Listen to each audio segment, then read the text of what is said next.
मित्रांनो, तुम्हाला माहिती आहे का, शिरोळ हा एक भुईकोट किल्ला होता आणि या ठिकाणी प्रत्यक्ष शककर्ते छत्रपती शिवाजी महाराजांचा पदस्पर्श झालेला होता. छत्रपती संभाजी महाराज यांचाही पदस्पर्श या ठिकाणी झालेला आहे.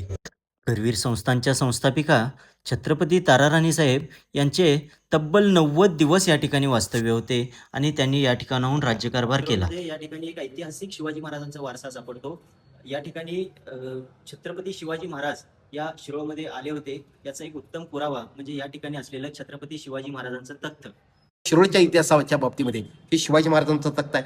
ताराणीच्या वास्तव्या बाबतीमध्ये तर सातत्यानं ताराणी महाराज या ठिकाणी येत होत्या आणि आपल्या स्वराज्याचं कामकाज करत होत्या.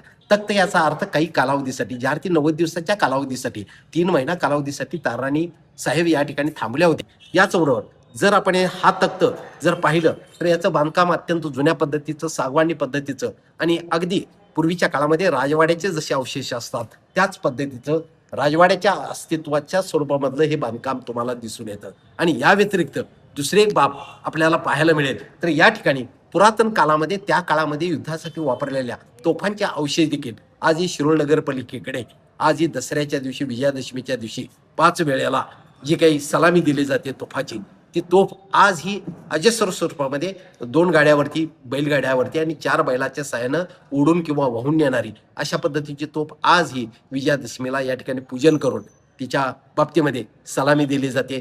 दक्षिणेकडच्या बाजूला 3 वेळा, उत्तरेकडच्या बाजूला 2 वेळेला. म्हणजे त्यावेळेचा इतिहासाचा ठेवा आजही या शिरोळमध्ये जतन करून ठेवल्या. त्या तोफा, त्याच्यावरती असलेले ते नळे, त्याचे जर अवशेष तपासले गेले तर आज असं दिसून येतं की या किल्ल्याला आणि त्या तोफांना देखील खूप पूर्वीचा इतिहास आहे.